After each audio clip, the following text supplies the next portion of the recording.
Well, originally the Fabry's walkabout actually had nothing to do with Fabry disease, and it was just going to be me and 3 of my friends walking across the country just for a fun adventure and a good story. And little by little, each one of them actually backed out of the trip on me, and so I decided I was still going to do the trip, but I was going to do it for a good reason that kind of hit home for me, which was raising awareness for Fabry disease and raising money for the National Fabry Disease Foundation.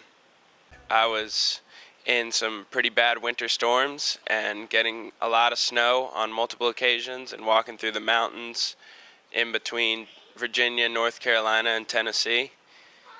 And then I walked all the way across Tennessee and got to see some really awesome things, from mountains to waterfalls and all sorts of things like that. Then I experienced Texas and New Mexico and Arizona, which are all pretty hot places, especially when you're walking through them in the summer. And then, of course, walking through the Mojave in California and on to Oceanside, which is beautiful. I was diagnosed when I was about 9 years old, and it was actually something because Fabry disease patients have they actually have like a whirl in their eyes that your eye doctor can see.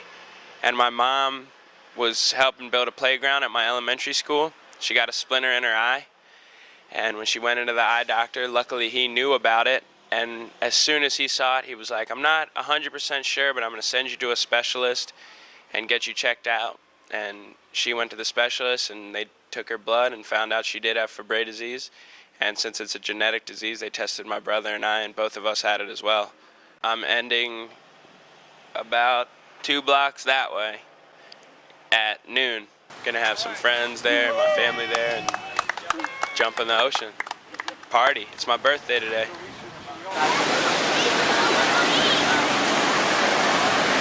Oh, I gotta hold it tight. Don't get it wet.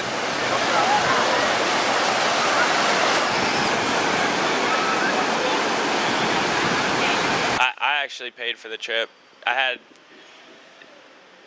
always had a job, and before I left, I was just saving up my money and doing all that sort of stuff, and then I sold my car and hit the road. So when I go home, I won't have a car, but I'll just work it out, you know?